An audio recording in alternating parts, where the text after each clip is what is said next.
pengobatan tradisional itu kalau di Indonesia sudah diakui legalitasnya di undang-undang, di peraturan pemerintah sampai peraturan Menteri Kesehatan. Itu sudah ada asosiasi-asosiasinya, banyak asosiasi-asosiasinya. Nah di sini kalau hubungannya dengan warisan leluhur kuno, memang kita masuknya klasifikasi namanya penyehatan tradisional empiris. Empiris nih, bukan medis nih. Nah kayak gitu. Jadi empiris itu pengalaman yang sudah dilakukan dari dulu kuno ratusan tahun yang lalu dan itu terbukti mengobati. Ya gitu. Nah kita harus pahami dulu di kedokteran timur atau spesifiknya pengobatan leluhur kita di Jawa ini itu memang metodenya empiris, jadi tidak pakai ilmu medis. Nah enak-enak. Jadi yang bukan dokter itu bisa belajar. Dalam penyehatan tradisional, kalau dalam undang-undang itu dibagi menjadi 4 klasifikasi. Ramuan, teknik ramuan, teknik manual. Manual itu yang menggunakan tangan dan alat itu ya. Terus olah pikir. Nah, olah pikir hipnosis itu melebet nggih. Nah, ada PKHI apa itu asosiasinya.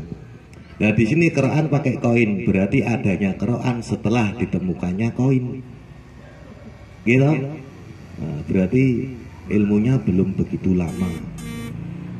Cuman ya karena dulu itu Jawa itu udah kumpulan dari banyak budaya dari seluruh dunia masuk, kita mudah menyerap budaya-budaya pengobatan dari tempat lain, kayak gitu. Lah keroan biasanya untuk apa ibu? Masuk angin, anginnya masuk.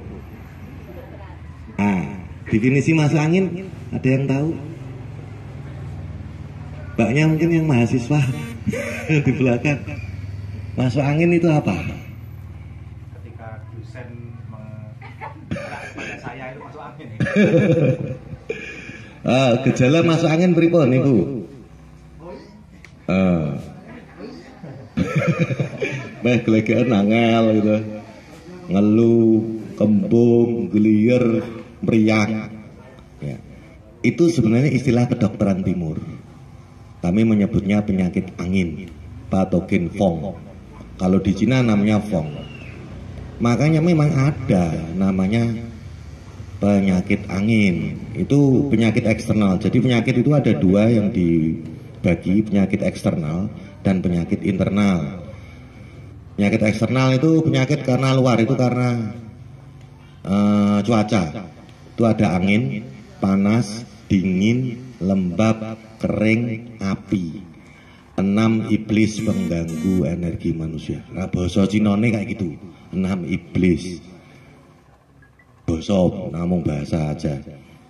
Lah, penyakit internal, penyakit yang muncul dari diri itu manusia, diri manusia itu sendiri, yaitu faktor emosi. Marah, cemas, takut, sedih. Nah, nanti akan sampai sana. Jadi angin itu istilah kedokteran timur.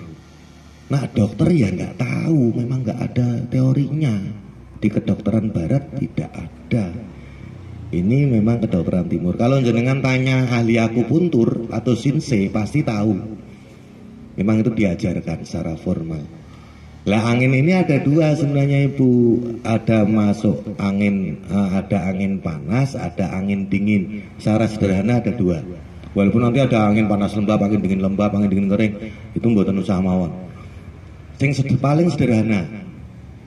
Nate mboten jenengan masuk angin tapi masih bisa keringetan. Masih kembrobios. Ada ya? Tapi ada nggak masuk angin yang kita susah keluar keringat? Bahkan ketika kena air itu sampai merinding.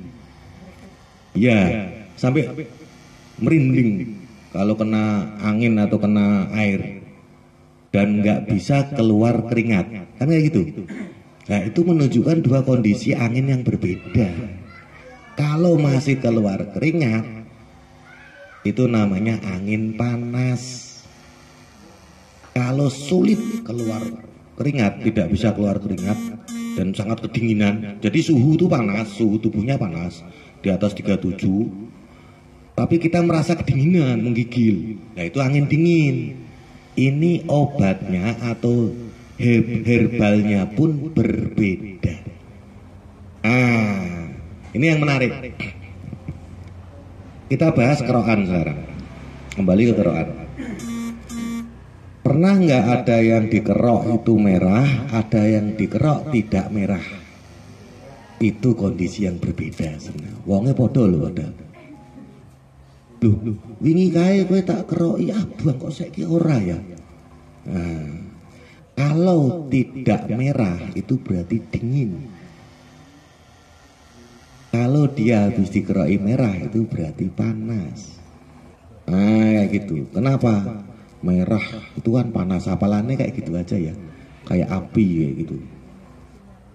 Kayak gitu. Lah, nanti yang kita gunakan minyaknya itu sebenarnya juga beda atau balsemnya nggih.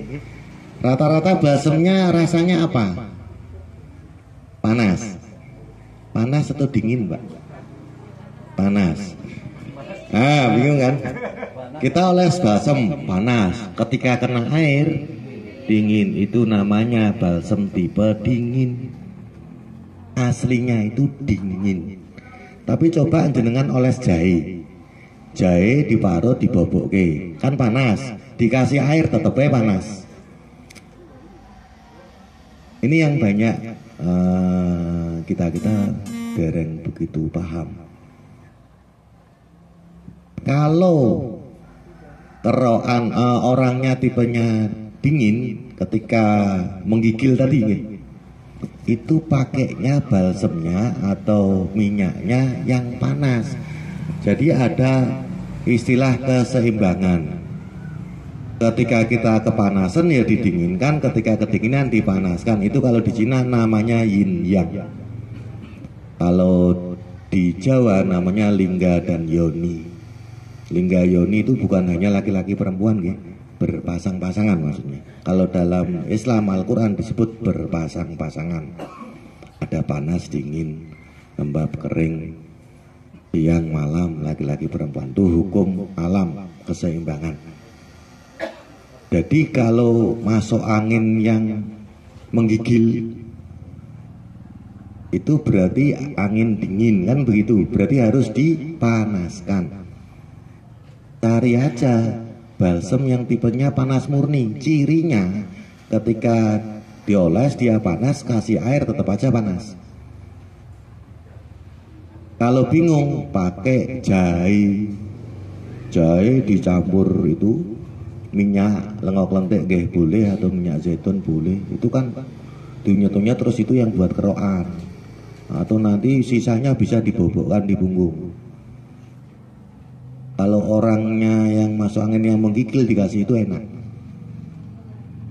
Tapi kalau orangnya masuk angin menggigil dikasih balsem yang umum itu, habis itu malah kedinginan. Gitu. Tambah dingin lagi.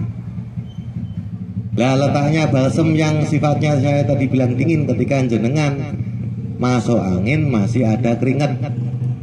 Nah itu monggo Pak balsem itu. Kayak gitu. Sebenarnya ada ilmunya kerokan. Kerokan kok sebelahnya ya angel. Ya ini ilmu Ibu, nih. Kayak gitu. Ya minimal jenengan paham ini. Orang medis kalau dokter bilang ojo kerokan, berarti ketinggalan zaman. Karena sudah ada jurnal penelitiannya tentang kerokan. Mekanismenya ada, sudah diteliti. Hanya hati-hati memang bagi orang yang sakit jantung.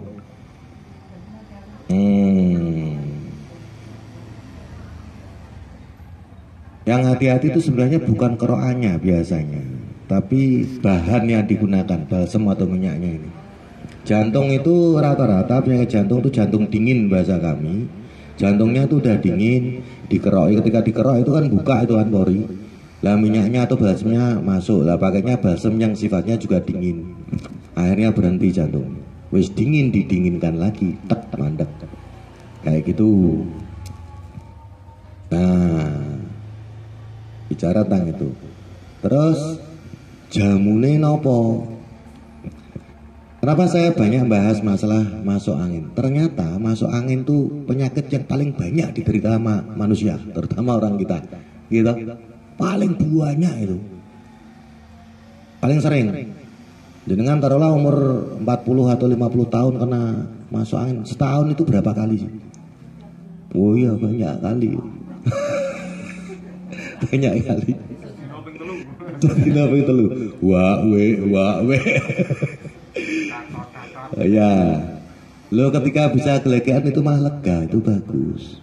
Ketika bisa kentut, alhamdulillah. Kan sing ra seneng koncone. Bagi kita alhamdulillah. Koncone astagfirullah gitu. Mampu saya. Jadi bagus loh. Ini paling banyak. Terus jamunya apa? Kalau masuk angin, ibu-ibu biasanya minumnya apa? Tolak angin. Oke, ini merek nih. Jahe sama kunyit. Oke, oke.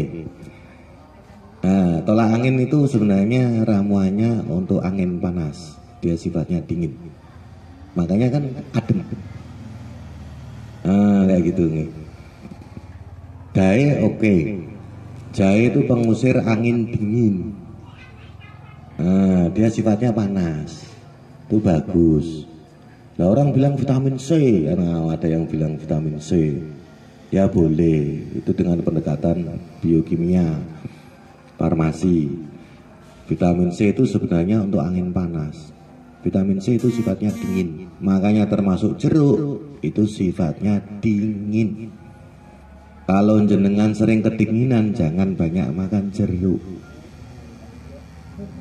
Nah, ini masuk ke ilmu nutrisi.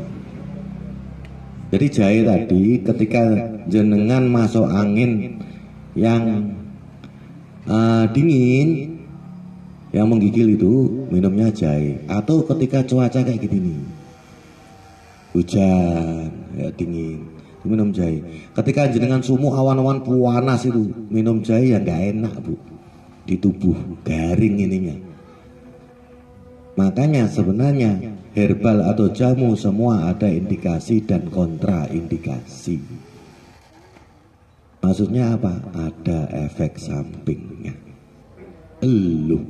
Katanya orang jamu nggak ada efek sampingnya. Kata siapa? Kata internet atau kata pedagang jamu atau penjual herbal. Jenengan harus memahami mana ilmu marketing, mana yang ini memang ahli jamu nih. Ini contoh sederhana, bayem, artinya ini bayem. Kalau orang penyakit asam urat, artinya asam urat. Kalau makan bayem, kira-kira gimana? Umat, langsung abu itu. Berarti sayur yang bernama bayem mempunyai efek samping negatif terhadap orang yang kena asam urat. Atau sayur bayam kontraindikasi terhadap orang yang kena asam urat. Itu baru bayam bu, yang sayur kelasnya. Belum kalau jamu. Nah, waduh tambah mumet mboten saja. Nah itu contoh. Nah tadi ibu bilang kunyit, jahe campur kunyit. Jahe itu sifatnya panas kering, dia pengusir angin dingin. Kunyit itu pelancar. Nah, sifatnya agak hangat, kayak gitu. Boleh, boleh. Melancarkan darah, makanya banyak diminum ibu-ibu yang menstruasi, nggih. Iya. Kunyit asem. Ya, tapi itu kunyit asem diminum orang yang menstruasinya mengalami macet dan orangnya masih darahnya penuh, ya seger. Kalau jenengan menstruasinya masih lemas, itu jangan minum kunir asam, malah tambah lemes.